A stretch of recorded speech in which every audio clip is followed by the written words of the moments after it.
말씀을 전합니다.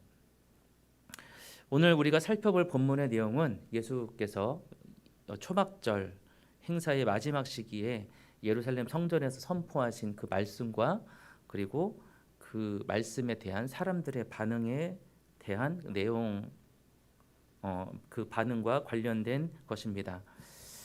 아마도 초막절이라고 하면 생소하신 분도 계시겠죠. 초막절은 불과 불의 물과 빛의 축제입니다. 물과 빛.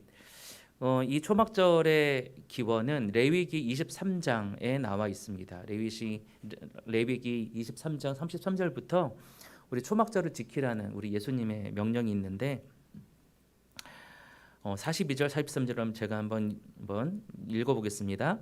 너희는 이레 동안 초막에 거주하되 이스라엘에서 난 자는 다 초막에 거주할지니 이는 내가 이스라엘 자손을 애굽 땅에서 인도하여 내던 때에 초막에 거주하게 한 줄을 너희로 대대로 알게 함이니라. 나는 너희의 하나님 여호와니라. 이 초막절의 의미는 이 지금 하나님께서 이 모세에게 이야기하신 것처럼 초막에 거주했던 그 광야에서 초막에 거주했었던 그리고 그때 하나님께서 인도하셨던 그 하나님을 기억하고자 초막에 이레 동안 거주하라고 이야기하신 것입니다. 그래서 이 초막절은 유월절하고 마찬가지로 7일간 이렛날 동안 지켜진 절기입니다. 아까 전에 제가 이 초막절이 물과 빛의 축제라고 이야기했는데 초막절 동안에는 독특한 의식이 진행이 됩니다. 하나는 물의 행렬이고 또 하나는 등불놀이입니다. 물의 행렬은 명절 이 7일 동안에 제사장들이 아침에 예루살렘의 수원지인 실로암 못에서 물을 길어서 제단이 있는 성전까지 행진을 하고 수원지에 그렇게까지 그 성전까지 그렇게 행진을 했습니다. 그리고 이 제사장들이 그 제단을 한 바퀴 돈 다음에 그 물을 그 성전 제단 위에 부었습니다. 이 수원지의 물은 살아있는 물이라고 불렀습니다. 살아있는 물이 뭘까요?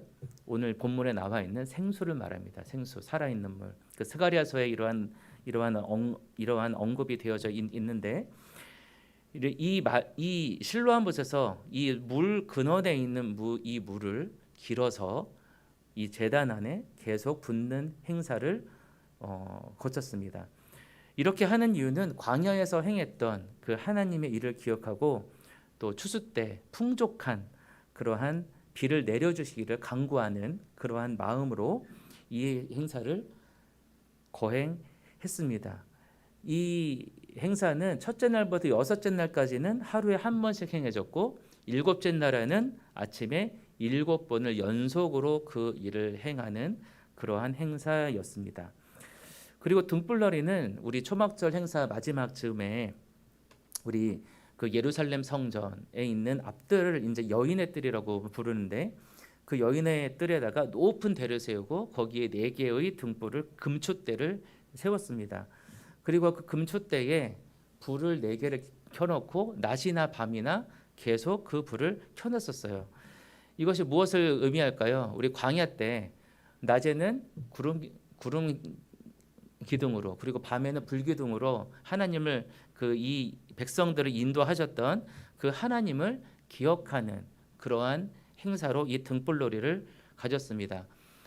그래서 이 등불놀이 이 날을 이 이스라엘 사람들 중에서도 이 어린아이들이 굉장히 좋아했다고 해요. 지금도 이 절기를 지키는데 지금도 마찬가지로 지금 그 예루살렘에서 다 모이지는 못하지만 각자 집이 아닌 마당에 텐트를 쳐놓고 그 안에서 7일 동안 지내고 그 주일을 밝게 빛으로 이렇게 해놓는다고 그렇게 이야기를 합니다. 그래서 이 초막절에는 우리 유월절과 마찬가지로 온 이스라엘 사람들이 이 예루살렘에 다 모였어요. 그 물의 행렬 그리고 빛의 행렬을 그 빛의 그 모습을 보려면 이 예루살렘에 와야지만 볼 수가 있었던 곳이지요. 오늘 이렇게 사람들이 엄청나게 많이 모인 이 성전에서 그 물의 행렬이 거의 마지막에 다다르고 있는 그 행렬에서 바로 이 예수님께서 말씀을 하고 계십니다. 이 말씀하고 계신 이 성전에는 그냥 뭐 몇몇 사람들만 그냥 있었던 게 아니에요. 굉장히 많은 사람들이 그 행렬을 보기 위해서, 그게 7번이나 거행이 됐다고 하니까, 혹은 이게 마지막 날에는 그 초막을 다 허물고 성회를 가졌었는데, 성회를 가지던 그렇지 않으면 그 물의 행렬을 보러 왔던지 엄청나게 많은 사람들이 그 성전 안에 모여져 있었습니다. 이렇게 초막절 마지막 날에 예수님께서 사람들 가운데 큰 소리로 말씀하신 거예요. 외쳐서 말씀하신다고 오늘 성경은 말하고 있는데, 37절 38절에 이렇게 고백하고 있습니다. 누구든지 목마르거든 내게 와서 마시라. 나를 믿는 자는 성경의 이름과 같이 그 배에서 생수의 강이 흘러 나오리라. 이렇게 말씀하셨습니다. 근데 이 말씀을 들은 이 무리들 중에, 이 엄청나게 많은 사람들 가운데 논쟁이 벌어졌어요. 우리 43절을 보니까 예수로 말미암아 무리 중에서 쟁론이 되니라고 이야기하고 있습니다. 자, 우리 40절부터 41절에 보니까 이 쟁론하는 사람들 중에 세 부류의 사람이 있었죠. 우리 40절에는 선지자라고도 말하는 사람이 있었고, 또한 41절에는 그리스도라고 말하는 사람이 있었고, 그리고 42절에 또 보니까 이게 그리스도도 아니고 선지자도 아니고 아무것도 아니야. 그 사람 그냥 평범한 사람이야. 그냥 나사렛 사람, 갈릴리 사람, 예수야. 이렇게 말하는 사람들이 있었습니다. 이거 논쟁의 핵심이 뭐였냐면 예수님이 갈릴리 출신이라는 거였어요. 다른 게 아니었습니다.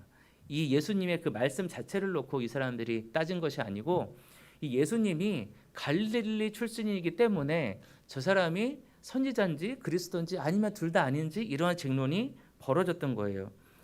이 둘 다가 아니라는 그러니까 선지자도 아니고 그리스도도 아니야라고 이 말하는 사람들의 근거도 사실은 성경에 있는 내용입니다. 성경에는 분명히 구원자 그리스도가 다윗의 자손으로 베들레헴에서 나온다고 그렇게 기록되어 있거든요. 어디에 있냐면 미가서 5장 2절에 있습니다. 제가 한번 읽어보겠습니다. 베들레헴 에브라다야, 너는 유다 족속 중에서 작을지라도 이스라엘을 다스릴 자가 내게서 내게로 나올 것이라. 그의 근본은 상고에 영원히 있느니라. 이렇게 이야기하면서 유다 자손 중에서 베들레헴에서 이 구원자가 나올 거야라고 성경은 분명히 말하고 있습니다. 근데 사람들은 모두 다 알고 있었죠. 이 예수라는 이 분이 저기서 지금 이 선포를 하고 있는 저 사람이 갈릴리에서 살던 사람이었고, 그러니까 이 나사렛에서 살던 사람이었고, 그들 중에는 이 예수의 아버지를 알고 있는 사람도 분명히 있었을 것이고, 이 예수님의 형제들도 알고 있는 사람들이 분명히 있었을 것입니다. 그러니까 이런 걸 알고 있는 사람들 입장에서는 굉장히 당연한 거였죠. 저 사람 갈릴리에서 사는 사람인데 왜 저 사람이 선지자고 그리스도가 되지? 근데 저희는 알고 있죠. 이 요한의 이 편지를 받은 이 사람들도 그 사실을 분명히 알고 있었을 것입니다. 예수님이 태어난 곳은 어디죠? 그렇죠. 베들레헴이죠. 그러니까 사람들은 그것을 알지 못하고 있었어요. 그러니까 어떻게 보면은 예수님께서는 태어날 때부터 하나님의 예언을 성취하신 분입니다. 그가 이 마리아의 뱃속에 가지실 때부터, 또 베들레헴이라는 이 공간에서 태어나실 때부터 하나님의 말씀은 성취한 자로 예수님께서는 이 땅 가운데 오셨습니다. 그러나 사람들은 이 사실을 몰랐고, 이 예수님께서는 이 논쟁의 핵심이 무엇인지 분명히 들으셨을 것 같은데 아무런 말도 하지 않고 계세요. 그 이유가 뭘까요? 우리 이 6장, 7장, 8장에 계속 연속으로 기억되고 있는 반복되는 말이 있는데 아직 그 때가 아니기 때문에 아마도 그러시지 않았을까 생각이 됩니다. 자, 이제 44절을 보니까 이 예수님의 소문을, 그 많은 무리들 가운데 이 예수님께서 이렇게 행하셨던 그 많은 일들의 소문을 듣고 그들을 잡으려 온 사람들이 있었습니다. 이들을 보낸 사람들은 45절에 보니까 대제사장들과 바리새인들이었어요. 우리 45절에 아랫사람들이 대제사장들과 바리새인들에게로 오니 그랬습니다. 이 아랫사람들이 누구냐 하면 바로 예수님을 잡으러 간 사람들이었어요. 예수님을 잡으려는 그런 명령을 받고 예수님을 잡으러 간 사람들이었습니다. 자, 우리가 한번 생각해 봅시다. 우리가 잘못된 정보를 알고 있는 것이, 내가 어떤 선입견이나 그죠? 편견을 갖고 있는 것이 얼마나 굉장한 일인지, 내가 분명히 내 앞에 보고 있는 사실이 있고 그 주장을 분명히 들음에도 불구하고 볼 수 있는 것을 못 보게 하고 생각할 수 있는 것을 생각하지 못하게 하는 게 바로 선입견이고 편견이고 또 잘못된 정보죠. 자, 이 갈릴리에서는 선지자가 나오지 못한다는 그러니까 분명히 베들레헴에서 구원자가 나온다는 그 말씀을 기억하고 있으면서 갈릴리에서 선지자가 나오지 못한다는 그 선입견 때문에 이 편견에 사로잡힌 대제사장들과 바리새인들의 그 모습을 보면 이것이 얼마나 무서운지 조금 더 알 수가 있습니다. 이 요한은 요 사람들의 모습을 조금 더 자세하게 보여주는 것 같아요. 우리 48절에 보면은 이러한 모습이 있죠. 당국자들이나 바리새인들 중에 그를 믿는 자가 있느냐? 또 바리새인들이 대답하되 너희도 미혹 당했느냐? 이 48절의 이 말은 뭘까요? 당국자들이나 바리새인 중에 그를 믿는 사람이 있어? 그 말은 내 말이 옳다는 거죠. 나만 옳다는 거예요. 그 당시 대제사장들과 바리새인들은 자신들이 종교지도라는 어떤 특권 의식이 있었고, 그리고 어떤 고집 같은 것이 있었습니다. 그래서 자신들의 의견에 반기를 든다든지 어떤 권위에 도전하려는 사람들은 어떤 방법으로든 그 일을 못하게 하려는 그러한 일들을 많이 하고 있었다고 해요. 그래서 그 대표적인 예가 뭘까요? 그 대표적인 예가 바로 예수님을 그렇게 하려는 모습들을 보면 예수님뿐만이 아니라 아마도 이미 그 전부터 그렇게 반기를 드는 사람들한테는 그러한 행동을 보였었겠죠. 그래서 내가 옳다는 주장, 내가 옳다, 내가 그리고 잘났어, 나만 잘났어라는 내 말만 옳아, 이런 생각을 하고 있죠. 자, 그리고 49절에 보니까 이 사람들이 이러한 모습을 보입니다.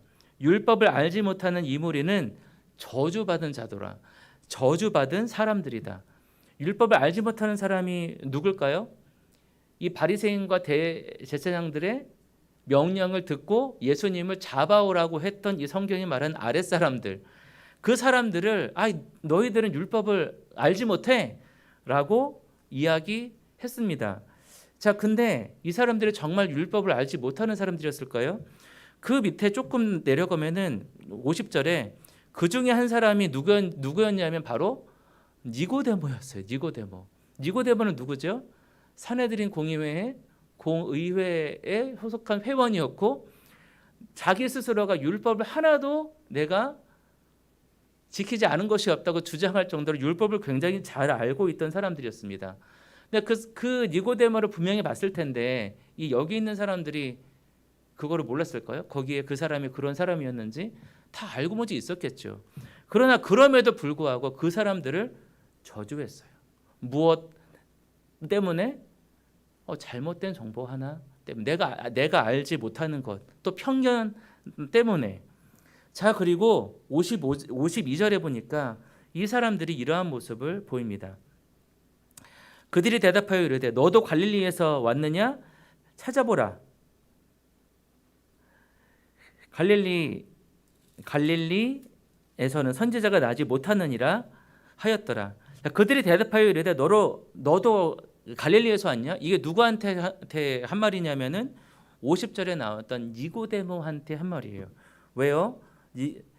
니고데모가 바른 말을 했거든요. 자, 51절에 니고데모가 이렇게 고백합니다. 우리 율법은 사람의 말을 듣고 그 행한 것을 알기 전에 심판하느냐? 여기 말이 조금 어려운데요. 이게 신명기 신명기 1장과 17절에 나와 있는 율법이에요. 이게 어떤 율법이냐 하면 어떤 재판을 할 때는 그 사람의 일을 양편에서 자세히 알아봐야 된다 하는 내용이 언급이 되어져 있습니다. 그것이 우리 율법 곳곳에 나와 있어요. 어떤 사람을 심판하거나 재판을 할 때나 그 사람을 그렇게 판단할 때는 그냥 하는 것이 아니고 다른 사람의 평판을 듣거나 그렇게 하는 것이 아니고 양편의 모를 듣고 정말 자세하게 잘 조사를 해서 그 사람을 판단하고 재판해야 된다. 이러한 내용이 신명기에 언급이 되어져 있었는데 이 니고데모가 그것을 바로 지적한 거예요. 아니 그 사람이 어떤 사람인지 알지도 못하면서 자세하게 조사해보지도 않았으면서 어떻게 그 사람을 심판하냐, 그렇게 어떻게 재판하냐 하고 바른 말을 한 거예요. 충분히 그럴 만했죠. 왜냐하면 니고데모는 70명이 모여서 했던 이 산헤드린 공의회 회원이었으니까 그만한 권위가 있었던 사람이었고 그만한 주장을 충분히 할 수 있었던 사람이었습니다. 그런데 그런 사람이 주장했음에도 불구하고 이들이 그 니고데모를 조롱했어요. 너도 갈릴리에서 왔냐? 그 말이 정말 듣기가 싫어? 이렇게 말한 거죠. 자, 그리고 결정적으로 이 대제사장들과 바리새인의 그 주장이 틀렸습니다. 정말로 갈릴리 출신 선지자가 없었을까요? 혹시 갈릴리 출신 선지자가 누군지 혹시 기억하는 분 계십니까? 네, 요나가 갈릴리 출신이었고요. 그리고 성경에 이 엘리야 출신이 어딘지는 잘 모르겠지만 어쨌든 이 엘리야가 갈릴리 출신이라고 이야기하는 사람들도 있었고, 그리고 결정적으로 나훔이라는 선지자가 갈릴리 출신이었습니다. 그러니까 이 갈릴리에서는 선지자가 나올 수 없다는 이 사람의 주장들도 틀린 거예요. 그러니까 우리가 어떤 말씀을 들을 때 정말 선입견과 편견과 나의 주장이 없이 듣기를 원합니다. 우리가 성경 말씀을 대할 때는 그래서 내 생각을 버리고 내 생각대로 성경의 말씀을 읽어 드리는 것이 아니라 내 생각에 맞추어서 성경에 있는 이 하나님의 말씀을 그렇게 짜맞추는 것이 아니고 하나님이 우리에게 무엇을 말하고 싶은지 그 내용을 우리가 읽어내는 것이 성경을 우리가 읽어야 하는 그렇게 하나님의 말씀을 받아들이는 태도입니다. 그러니까 우리의 생각을 넣어서 우리의 생각을 그냥 그대로 가진 채 이 성경에 있는 하나님의 말씀을 내가 멋대로 해석하는 것이 아니고 이 상황과 이 모든 것들을 우리가 모두 다 바라보면서 이 하나님께서 왜 이 상황에 이런 말씀을 하셨을까 하는 그것을 우리가 생각하면서 하나님의 묵상, 그 하나님의 말씀을 그렇게 읽어내는 것이 성경을 읽는 방법입니다. 그래서 저희 배영진 저희 담임 목사님이나 저나 이 성경의 배경을 자세하게 설명을 먼저 하는 거예요. 이 말씀을 어느 상황에서 예수님이 이야기하셨고 이 말씀을 누구한테 말씀하셨는가, 그리고 그 사람들이 이 말씀을 어떻게 들었을까라는 것을 파악하는 것은 조금 누군가의 도움을 받아야겠죠. 그래서 우리가 예배 때 말씀을 들을 때 내가 그냥 귀에 꽂히는 것, 그냥 그것만 딱 듣는 것이 아니고 이런 배경을 이렇게 설명하는 것은 바로 그것을 같이 이해해 보자고, 그것을 한번 우리가 생각해 보자고 그렇게 이야기를 드리는 것입니다. 그래서 이런 거 상관없이 진짜 성경을 그냥 자기 멋대로 이렇게 이상하게 이해하는 게 바로 이단이에요, 여러분. 이단이 다른 것이 아니에요. 인간으로서 이해할 수 있는 그 하나님의 신비를 인간의 머리로 이해하려는 시도가 바로 이단입니다. 그래서 이단의 말을 들으면 그럴듯해요.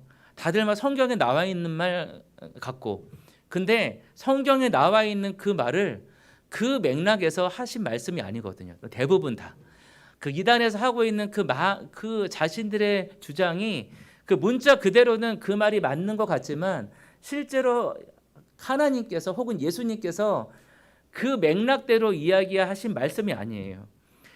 그래서 우리가 하나님을 받아들일 때, 우리 성경 말씀을 볼 때 우리가 이해 안 되는 것은 어느 부분은 우리가 믿음으로 받아들여야 할 것도 있습니다. 그래서 우리가 그리스도인들은 눈이 세 개라고 그래요. 눈이 세 개. 자, 첫 번째 눈은 바로 우리가 볼 수 있는 눈입니다. 자, 두 번째 눈은 뭘까요? 바로 마음의 눈이죠. 그렇죠? 우리가 마음으로 볼 수 있는 세상이 있어요, 분명히. 자, 그리고 세 번째 눈은 뭘까요, 여러분? 믿음의 눈입니다. 믿음의 눈. 분명히 성경은 고백하고 있죠. 믿음으로 볼 수 있는 세상이 분명히 있습니다. 그것이 어떤 세상일까요? 바로 하나님의 나라입니다, 여러분. 이 믿음이 하나님의 나라를 보게 합니다. 그래서 우리가 잘 이해 안 되는 이게 도대체 무슨 말일까 할 때 너무 고민하지 마세요, 여러분. 그때는 잠시 덮어두고 주님께 이 부분 잘 모르겠어요. 알려주세요. 성령님, 저에게 이것을 깨닫게 도와주세요. 그리고 어느 부분은 덮어둘 필요도 뭐지 있고 또 어떤 부분은 우리가 믿음으로 나아가야 될 부분이 있습니다. 그러나 우리가 성경을 볼 때 그냥 보는 것이 아니고 이 말한 배경들 그리고 예수님께서 누구에게 말씀하셨는가를 자세하게 살펴보면 분명 성령님께서 은혜로 깨닫게 하여 주실 줄 믿습니다. 자, 그래서 이 초실절날 그 수많은 사람들 가운데 자신들을 믿지 않는 사람들 가운데 예수님께서 하신 이 말씀이 굉장히 충격적이었어요. 우리 37절 38절 우리가 너무나도 잘 아는 말씀이거든요. 우리 37절 38절을 우리 다 같이 한번 고백해 보겠습니다. 우리 한 목소리로 고백합니다. 준비 시작. 명절 끝날 곧 큰 날에 예수께서 서서 외쳐 이르시되 누구든지 목마르거든 내게 와서 마시라. 나를 믿는 자는 성경의 이름과 같이 그 배에서 생수의 강이 흘러나오리라 하시니 아멘. 자, 이 두 가지 말씀은 구약의 배경을 갖고 있는 말씀입니다. 우리 37절의 말씀은 이사야 55장의 말씀이에요. 우리 이사야 55장을 잠깐 한번 보겠습니다. 지금 성경을 갖고 계신 분들은 이사야 55장을 한번 잠깐 펴보세요. 자, 우리 55장 1절을 다 같이 고백하겠습니다. 자, 그 성경이 있으신 분들은 입술로 고백을 하시고 아닌 분들은 잘 들으시기를 바랍니다. 우리 다 같이 고백합니다. 준비 시작. 오호라 너희 모든 목마른 자들아 물로 나오라.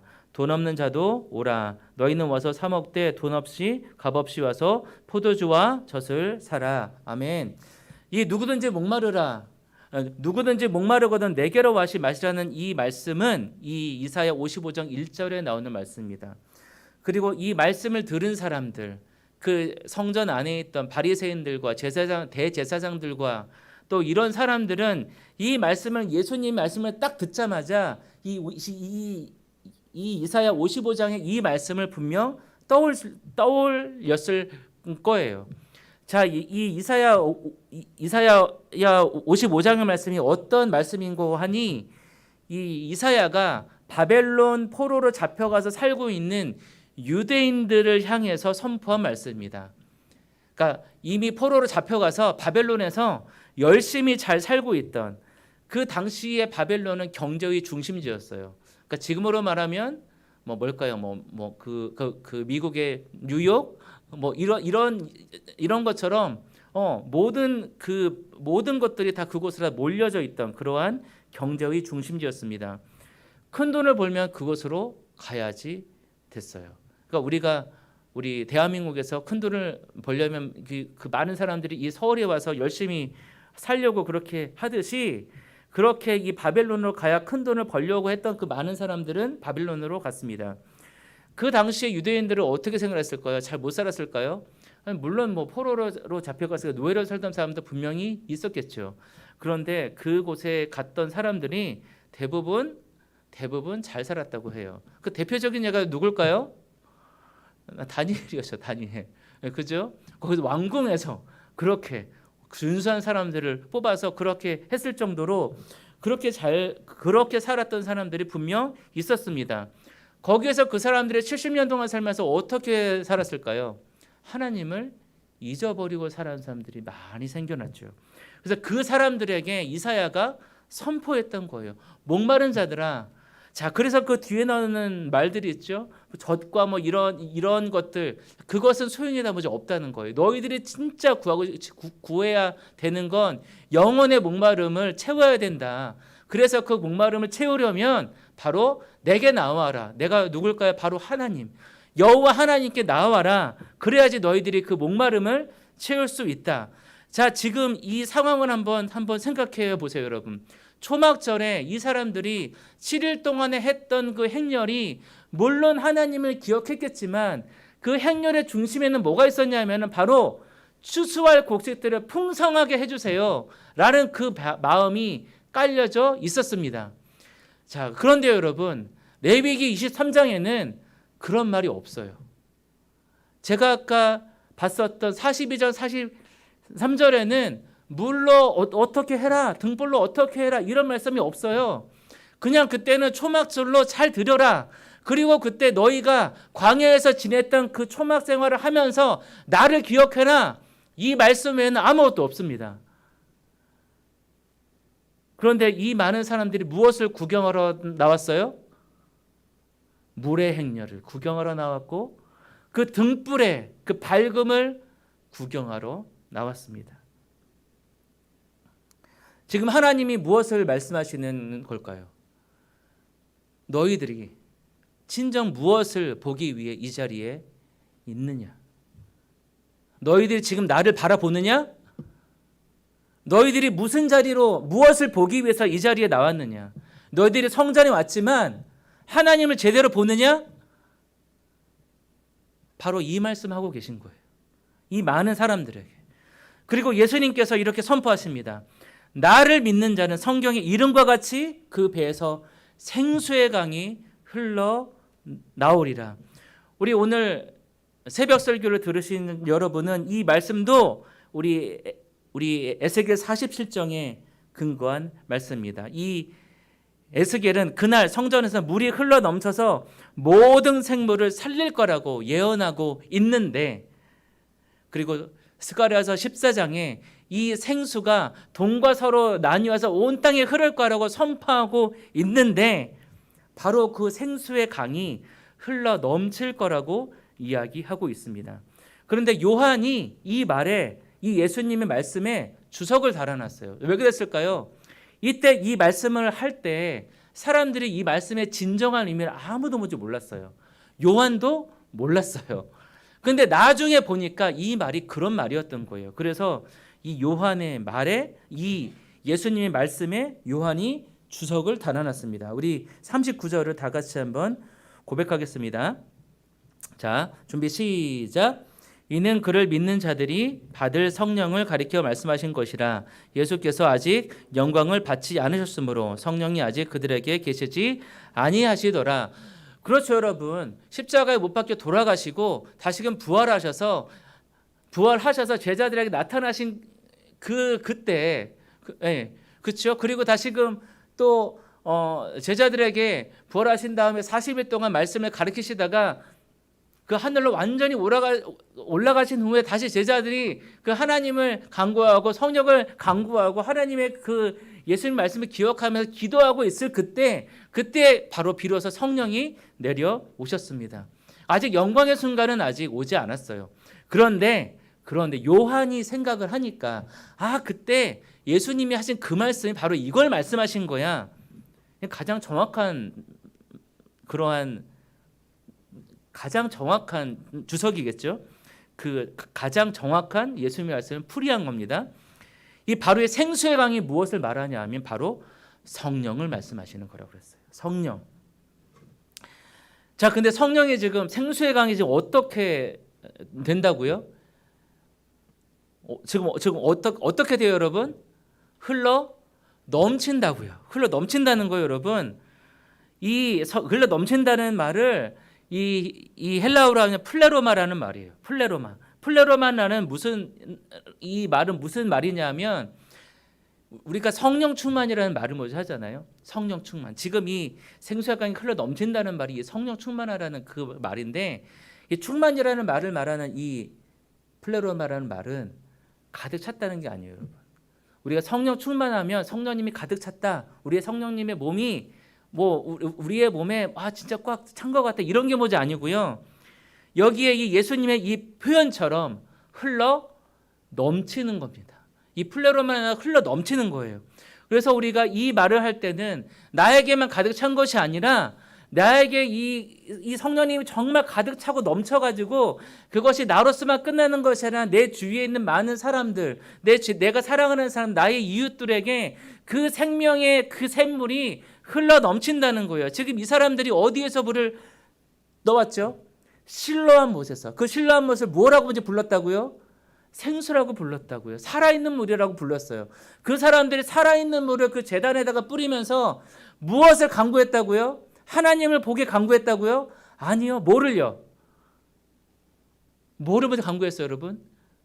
나의 곡간에 곡식이 가득 차게 해주세요. 나의 배를 불려주세요. 내가 원하는 것을 갖게 해주세요.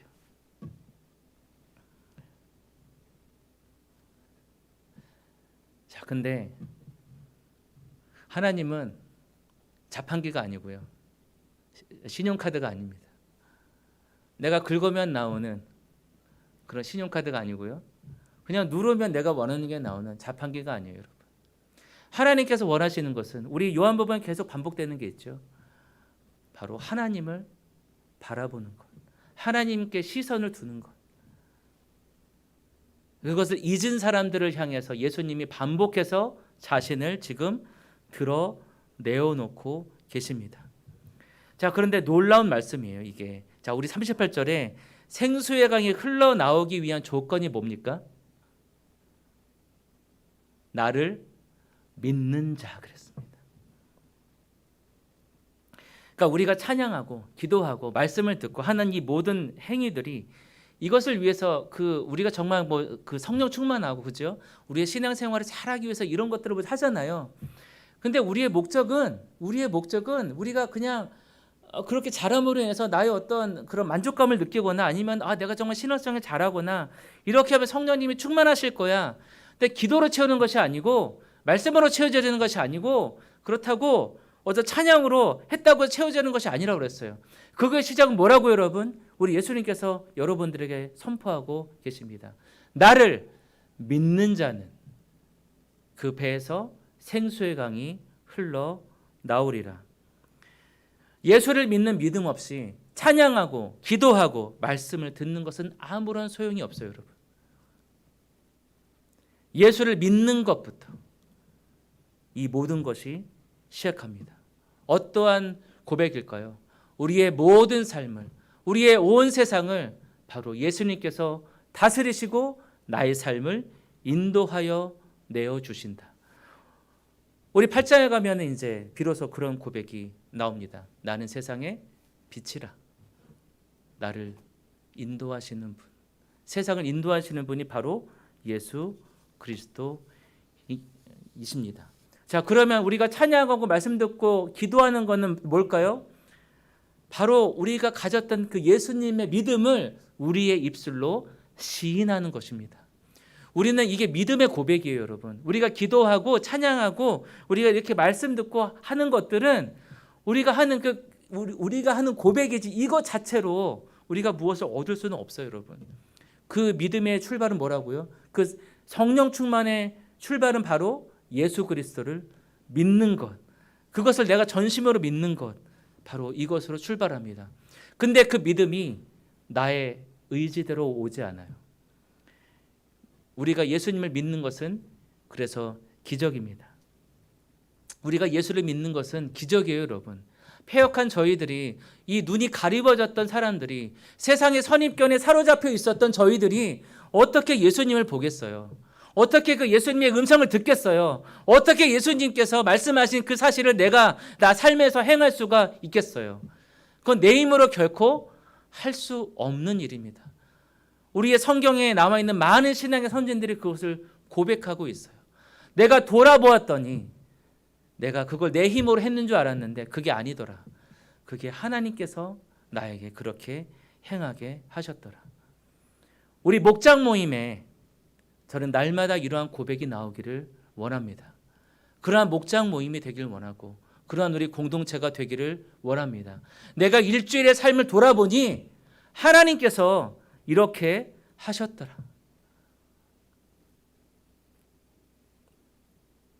우리 목장 모임이 영적, 육적으로 채워져야 함을 믿습니다. 우리가 육적으로는 우리가 마음을 나누고 우리 먹는 음식으로 우리 육적인 것을 분명히 채우겠죠. 근데 영적인 것은 무엇으로 채울까요? 그 모임을 통해서 하나님에 대해서, 예수님에 대해서, 성령님에 대해서 하나라도 깨달아지는 것이 있다면 저는 그것으로 충만히 채워졌다고 믿습니다. 오늘 예수님은 바로 그 말씀을 하시는 거예요. 우리 요한복음에 계속 이제 예수님께서 성령님에 대한 이야기를 하실 건데요. 이 성령님께서 우리에게 하시는 첫 번째가 바로 뭐냐면 예수님을 알게 하는 것입니다. 성령님께서 하신 일은 예수님을 알게 하시는 것이에요. 우리가 가만히 생각해 보면 성령님만큼 예수님을 잘 아는 분이 없습니다. 왜 그럴까요? 태어나실 때 성령으로 잉태가 되셨죠. 그리고 십자가에 돌아가실 때 예수님의 몸에 누가 계셨을까요? 성령님이 함께 하셨습니다. 십자가에서 받는 그 고통, 온갖 조롱과 멸시와 그 모든 것들을 성령님이 예수님과 함께 그 고통을 받으셨어요. 이 성령님만큼 예수님을 잘 아는 분이 없겠죠, 여러분? 그분이 우리에게 예수님에 대해서 알려주십니다. 그래서 우리가 예수님 이 목장 모임 하시기 전에 우리 목자님들이 꼭 기도했으면 좋겠어요. 우리 이 목장 모임을 통해서 성령님, 예수님을 알게 하여 주시고 예수님을 알므로 말미암아 성령으로 충만한 삶, 영적으로도 충만한 우리 목장 한 사람 한 사람 되게 하여 주시옵소서. 그래서 우리가 이런 공동체를 통해서 목장을 통해서 그리고 개개인의 신앙생활을 통해서 우리가 하나님을 알고 예수님을 알고 그리고 성령님을 아는 일이 날마다 일어나기를 원합니다. 그리고 그것을 간구하며 나아갔으면 좋겠어요. 여러분 그걸 매일매일 원하십시오. 매일매일 원하십시오. 오늘 우리가 불렀던 그 찬양에도 여러분 우리가 이 예수님께서 이 말씀을 하실 때 이 말씀을 하실 때 얼마나 참 은혜로운 고백인지 모르겠어요, 여러분. 누구든지 목마르거든 하고 나오신다고 이야기하고 계십니다. 어떤 딱 정해져 있는 사람만 나오는 게 아니었어요. 성경 잘하는 사람, 기도 잘하는 사람, 또 어떤 사람 이런 사람만 나오라는 게 아니었어요, 여러분. 오늘 고백하고 있죠. 누구든지 나오라. 누구든지 나오라. 누구든지 나오라. 오늘 우리 이 찬양의 고백도 이 고백이 있습니다. 슬픈 마음이 있는 자, 몸과 영혼 병든 자 누구든지 부르시오. 그가 어떤 사람이든 그 예수 이름을 부르면 그들은 구원을 얻을 것이다. 오늘 이 찬양할 때 오늘 그 예수님의 그 선포를 기억하면서 이 가사의 그 의지를 기억하면서 우리 나아갑시다. 슬픈 마음이 있는 자, 몸과 영혼 병든 자 누구든지 부르시오. 예수 이름 부르시오. 그 이름을 믿는 자, 그 이름을 부르는 자 그가 어떤 사람이든 그는 구원 얻으리. 우리 믿으십니까? 우리 한 번 더 나아갑시다. 슬픈 마음 있는 자, 몸과 영혼 병든 자 누구든지 부르시오. 예수 이름 부르시오. 그 이름을 믿는 자, 그 이름을 부르는 자 그가 어떤 사람이든 그는 구원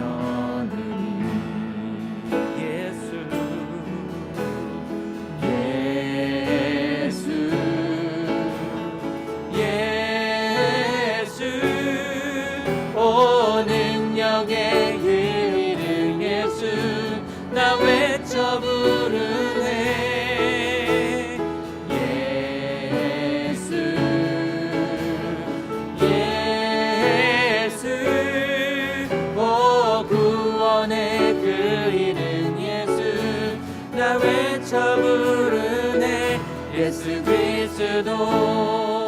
우리 2절로 고백합시다. 은과 금 내게 없으나 가진 너에게 주니 내 영의 이름 예수라. 믿으십니까?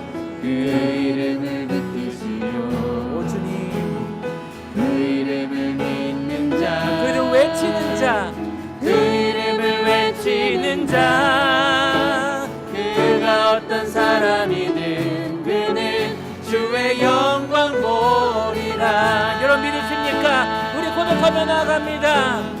예수 아멘.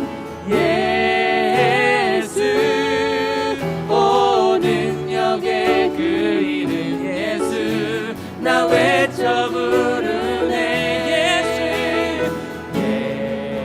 예수 아멘.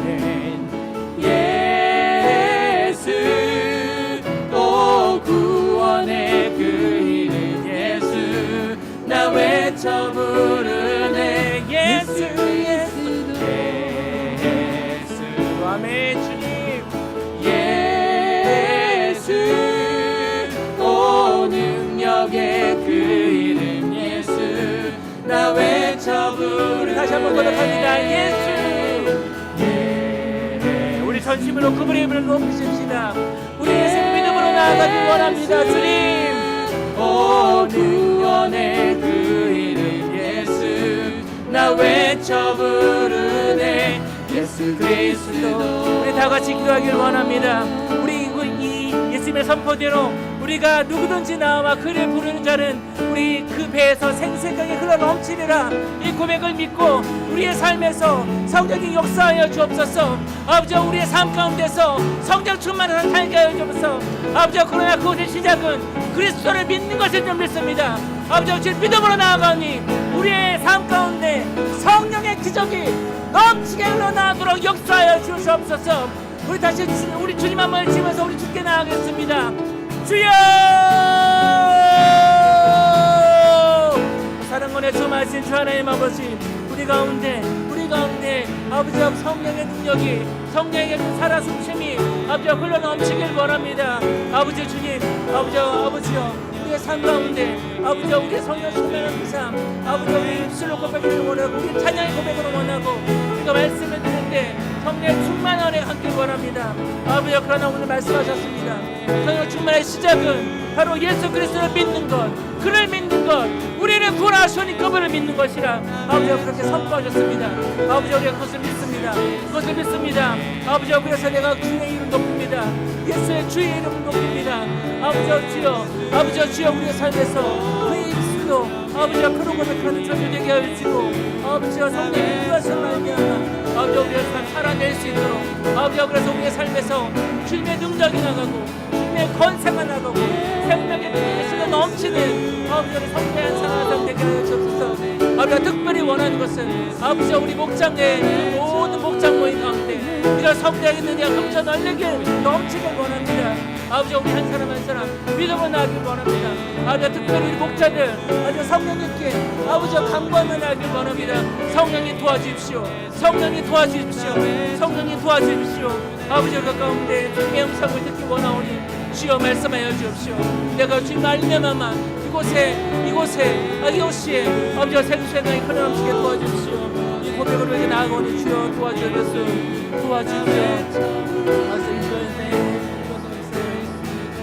주여 인도하시옵소서.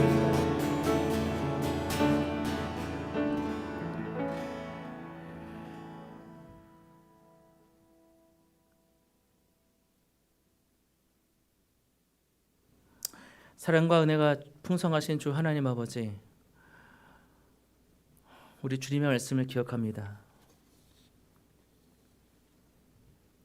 누구든지 목마르거든 내게로 와서 마시라.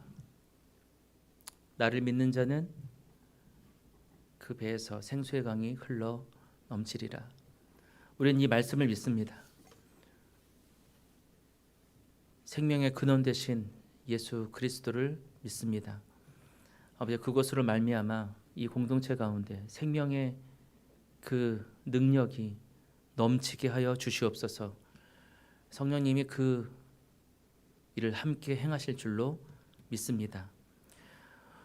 오늘도 거룩하셔서 진리 되신 성령님의 인도하심에 순종함으로 진리 가운데 성령의 사람으로 살아가는 저희 모두 되게 도와주시옵소서. 아버지가 특별히 간구할 것은 우리 하늘문교회 목장 모임 한 모임 한 모임에 이 성령의 흘러 넘침이 그 기적이 날마다 일어나기를 원합니다. 우리 한 사람 한 사람의 우리 목장 사람들 우리 한 사람 한 사람 그 삶을 붙들어 주시고 아버지 특별히 우리 목자들이 성령님 붙들고 예수 그리스도를 붙들고 우리 여호와 하나님 우리의 모든 그런 하나님을 붙들고 목장 모임에 함께 할 수 있도록 먼저 기도로 나아갈 수 있도록 주여 도와주시옵소서. 진리의 영이신 성령님께서 오늘도 우리와 함께 하심을 기억하며 어느 곳 어느 때라도 주님의 증인으로서 당당함 잃지 않고 용기 있게 살아가는 우리 하늘문교회 성도 한 사람 한 사람 되게 하여 주시옵소서. 우리가 이 말씀을 기억하며 오늘 한 번 더 주님을 기억합니다. 나의 삶의 주인 되신 주님, 내가 그 주님을 믿사오니 이 말씀을 들은 모든 성도들에게 성령의 충만함으로 함께하여 주시옵소서. 이 모든 것 우리 사랑과 은혜가 넘치시는 예수 그리스도 이름으로 감사히 기도드립나이다. 아멘.